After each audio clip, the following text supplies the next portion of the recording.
आज बात करते हैं एक बड़ी ही दिलचस्प लोक कथा की। एक ऐसी कहानी जो पीढ़ियों से सुनाई जा रही है, जहां लालच का सामना होता है चतुराई से। और यकीन मानिए, ये सिर्फ एक कहानी नहीं है, ये एक ऐसा सबक है जो आज भी उतना ही काम का है। अब सवाल ये है कि क्या बर्तनों के भी बच्चे हो सकते हैं? सुनने में तो बड़ा ही अजीब लगता है ना? पर हमारी आज की कहानी का पूरा ताना बाना इसी एक सवाल पर बुना गया है। इसी से उस जाल की शुरुआत होती है जिसे हम परत दर परत खोलेंगे। तो चलिए मिलते हैं इस कहानी के दो मुख्य किरदारों से। एक तरफ है हमारा सेठ, जो कंजूसी का कह सकते हैं बादशाह था, दौलत बेशुमार पर दिल बहुत छोटा। और दूसरी तरफ है एक चालाक ठग, जिसकी पैनी नजरें हमेशा सही मौके की तलाश में रहती थीं। कहते हैं कि एक जमाने में एक सेठ था जो बहुत ही ज्यादा कंजूस था। मतलब मामूली कंजूसी नहीं, उसकी कंजूसी के किस्से तो दूर दूर तक मशहूर थे।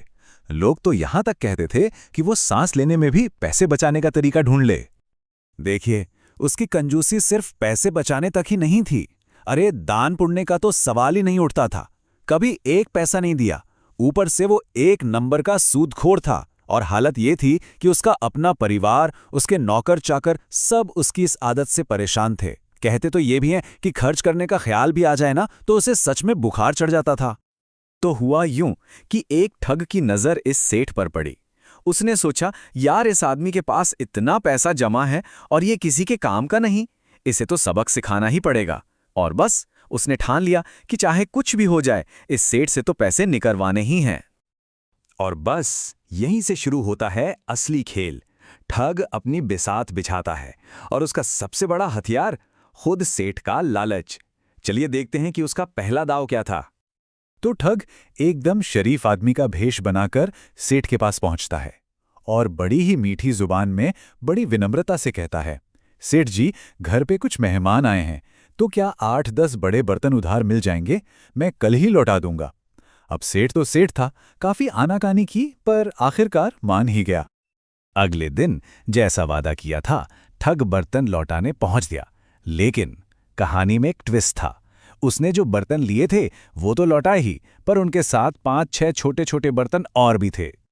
सेठ ने जब पूछा कि भाई ये क्या है, तो ठग का जवाब सुनिए। उसने बड़े भोलेपन से कहा, सरकार क्या बताऊं, रात में आपके बर्तनों ने बच्चे दे दिए, तो बस मैं उन्हें उनके बच्चों समेत वापस ले आया हूं। कमाल का बहाना था, है ना?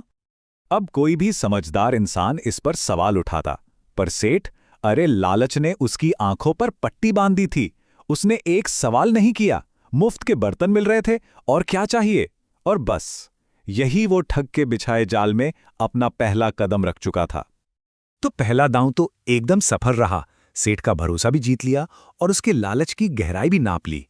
अब बारी थी जाल को और बड़ा करने की। इस बार निशाना मामूली बर्तन नहीं, बल्कि कुछ बहुत कीमती था। ठग की योजना बड़ी सीधी साधी पर बहुत असरदार थी। उसने पहले साधारण बर्तनों का चारा फेंका, ये देखने के लिए कि सेठ फंसता है या नहीं। और जब सेठ फंस गया तो अब बारी थी असली जाल फेंकने की, यानी सोने और चांदी के कीमती बर्तन। तो कुछ दिन बाद ठग फिर से सेठ के दरवाजे पर। इस बार बहाना भी बड़ा था, बेटी की शादी का, और मांग भी बड़ी थी।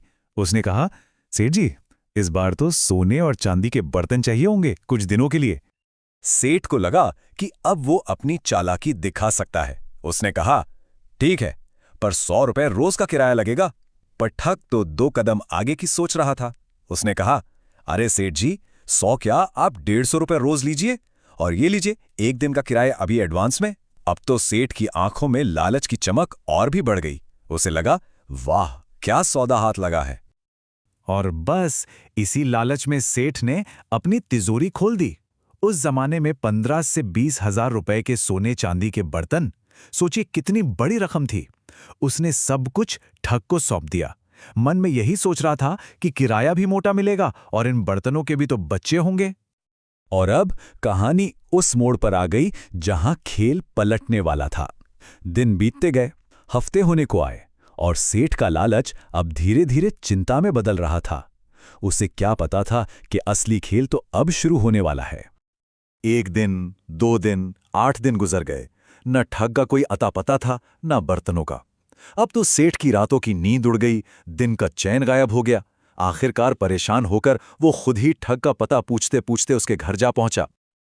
लेकिन वहां पहुंचकर सेठ ने जो देखा उसकी तो उसने कल्पना भी नहीं की थी। ठग घर के बाहर बैठा था, सिर मुंडाए हुए और चेहरे पर ऐसी उदासी जैसे घर में कोई बड़ा मातम हो, कोई बहुत बड़ी दुख की घड़ी आ पड़ी हो। सेठ कुछ पूछता उससे पहले ही ठग रोनी सूरत बनाकर बोला, सेठ जी, आपने ये क्या किया? आपके बर्तन तो पहले से ही मरणासन थे। मेरे घर पहुंचते ही सबने एक एक करके दम तोड़ दिया। सेठ तो ये सुनकर सन्न रह गया। गुस्सा भी आया, हैरानी भी हुई। वो चिल्लाया, ये क्या बकवास कर रहे हो? भला बर्तन भी कभी मरते हैं क्या? और यहीं ठग ने अपना तुरुप का इक्का निकाला। उसने बड़ी शांति से जवाब दिया, सेठ जी, एक बात बताइए, अगर बर्तन बच्चे पैदा कर सकते हैं तो क्या वो मर नहीं सकते? सोचिए। सेठ के पास अब कोई जवाब नहीं था। उसने खुद ही इस बात को सच माना था। और बस इसी एक सवाल के साथ जाल कस चुका था। सेठ पूरी तरह फंस गया था। ये कहानी सिर्फ एक ठगी की नहीं है, ये उस सबक की है जो लालच हमेशा सिखाता है। देखते हैं इस खेल का अंत कैसे हुआ। विडंबना की हद देखिए। सेठ ने ना सिर्फ अपने 15-20 हजार के बर्तन खोए, बल्कि अपनी इज्जत बचाने के चक्कर में उसे ठग को ऊपर से 800 रुपए और देने पड़े। किस लिए? मरे हुए बर्तनों के अंतिम संस्कार और 13वीं के लिए।